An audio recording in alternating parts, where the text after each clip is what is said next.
Hi, Jay. Jay, how's it going? How are you?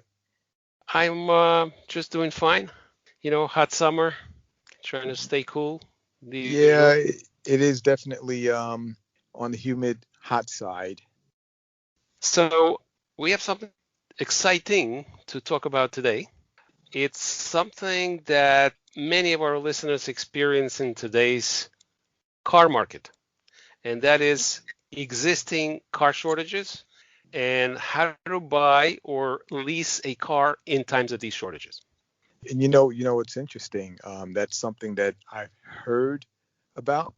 Haven't really looked too deeply into it, but I know it is an issue. So yes, this will be an extremely quote unquote important and interesting conversation. Yeah, Jay, and by the way, do you know that it's the second year that we have these car shortages? I honestly did not know. I didn't know until recently. I heard that there was this issue in terms of car shortages. Yep. So a year ago, it was at the end of summer 2020 that my son needed a car because he was studying college and he wanted to buy a Hyundai Sonata, and of course with all the latest hottest features like 360-degree camera and the blue color exterior. Yep. Yeah, and there was a shortage, and the dealers that we talked to, they had a long wait period, so that would leave my son without a car when school started. So that didn't work. So I contacted Alex, who's a car broker, and he was able to get me the car on time. Now, speed forward a year later, we still have car shortages, and so we invited Alex to join us on this episode of J3 Unscripted to tell us how to navigate car purchasing today. So, That hi, Alex. sounds Hi, gentlemen. How are you? all right, Great. Alex. How are you doing this evening? Doing pretty well, thank you. Good. So, welcome to this episode of J3 Unscripted. My first question, Alex. So, let's say I just walk into a car dealership and I say that this is a specific car model that I'm looking for, and these are specific features that I want. How long would I have to be prepared to wait for the car? Well, obviously, it depends on the make and model. Some models are easier to get your hands on, some are not. Everyone knows there's a chip shortage, and cars are not being produced as fast. So, again, it all depends on the make and model that you're looking for. Right now, you can't really choose the options in essence because there's not much inventory to choose from. So, the market today is you take what you can get. And a lot of people are starting to realize that at this point, you're basically not choosing options, but you're taking what's available. Um, Taking what's available. That's really Basically, something. whatever is available in inventory is what you can get your hands on. It's very hard to order a car right now. You could. It's just that the wait time to actually get it delivered to you, where usually on most makes and models, it's anywhere from a couple of weeks to maybe a few months. Right now, you're probably looking at a 4 or 5 months wait time. Wow. Wow, wow, I wow. didn't realize that. Yeah.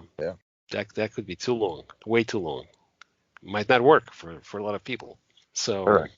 so you mentioned that some manufacturers and some models are easier to get than others. And can you tell us, give us some examples, maybe? Well, for example, to get a Toyota or a Lexus right now is going to take the longest because their production is pretty much at a standstill. BMW, from what I've heard, is starting to get chips, so their production is moving along. And typically, right now, if you order a BMW, for example, you could probably get the car done and delivered in 6 to 8 weeks.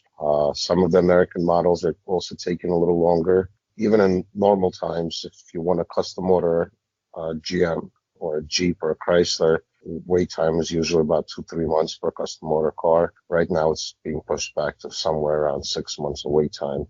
Most of the cars that are in production now are already pre-purchased, meaning there's a deposit on it.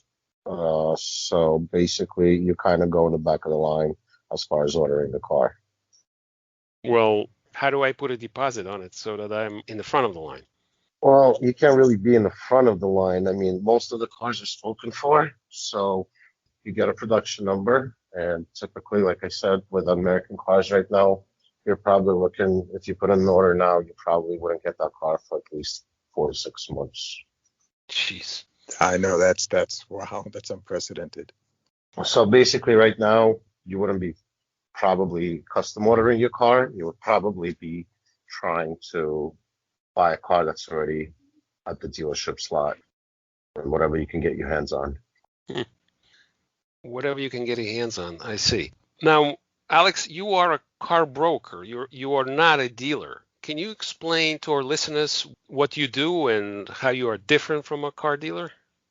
So I'm a car broker or auto broker, as you would say. Basically, I broker deals between customers and dealerships. How I work is that I have arrangements with multiple dealerships in a tri-state area. I have access to their inventory, and I know what each dealership has in their inventory and what kind of a discount or an incentive I can get for the customer. So in essence, if you contact me and you say you want a BMW, for example, I work with 5 or 6 different BMW dealerships. So I would be able to get you a car from numerous places versus you going to a dealership and just getting their inventory at the store that you're in. That's great because that could save a lot of time. Correct. What if someone is in, let's say, on the West Coast? Can you get a car for them, or does it have to be? Absolutely. You can. Absolutely. Yes. So you can get a car delivered anywhere in the United States. The car would be shipped through a trucking company. We would do the paperwork, and the car could be delivered anywhere in the United States. That's very convenient. Also, it's convenient in a way that you can purchase a car being at home, sitting on your couch, being at work. There's no need to go to a dealership to spend countless hours negotiating. Everything is done for you. So it's like you're basically, well, not basically, but you're a broker, but people could think of you as a personal shopper who does all the shopping for them. Yeah, that's what it is. That's exactly how it is. So they use my knowledge of the market. They use my knowledge of the inventory, and most likely I'll find them the car that they can't find on their own, simply because I have a lot of these relationships with multiple dealerships and I have access to all of their inventory. Jay, you want to ask something? Sure. So I'm listening, Alex, and I actually like the idea of this type of service because it is a type of service. Is there a premium in terms of costs associated with, working with someone like yourself? Because, I could walk into a dealership and, I'm left to my own devices. I'm going to probably not do such a great job, at negotiating and making sure I get what I want. But knowing about someone like yourself, I definitely want to use your services. So is there a premium associated with that? Actually, there isn't. No. We get paid a referral fee from the dealership. When a customer purchases a car through a particular dealership through us, we get a referral fee from the dealership. So there's no fee for the customer.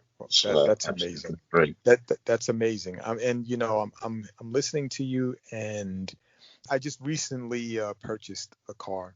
And had I known, Jay, had you told me about Alex earlier, I definitely would have utilized his services. Well, let me ask you this as a follow-up. You mentioned how for the American cars, there appears to be more of a wait time. Now, in my mind, I'm thinking American, down the block, like inventory is available, as opposed to a foreign car where in my mind, I'm guessing or I'm thinking that there may be a little bit more involved in getting that car to me. So where am I wrong? Where am I off in that thinking? So from my understanding, the issue is the chips. The chips are made out of the country. The cars are manufactured here. And actually, a lot of the cars that are Japanese or German are manufactured in the United States as well. Some of them are manufactured overseas. Some of them are manufactured here. But the issue isn't the vehicles themselves because most of them are already kind of manufactured at this point. It's the chip shortage that's what's holding up finalizing the production. I see. So when you say chip, you mean there are specific types of computer chips that are in these vehicles? Yes. They're called semiconductor chips, and yes, these are a valuable piece of vehicle. Very interesting information. Right. So just so you guys know that the shortage isn't only in new cars, there's a big shortage of used cars. There's a very high demand and a very low supply. So this is something that's affecting the used car market and the new car market as well. And I have to tell you, that's what I heard. That's the side of this issue that I heard. I heard about the shortage in terms of used cars. And you just clarified that for me. Okay. So Well, I it's get it. basically what they call a domino effect. So new cars are not manufactured, so customers aren't able to purchase new cars. So they're extending their leases, which is holding up the lease returns coming back into the used car market. Therefore, there's less used cars coming in. The demand is high because you can't get a new car, so people are trying to buy used cars for the time being. So the demand is much higher than the actual supply, and that's driving up the cost of the cars and the difficulty of actually getting them.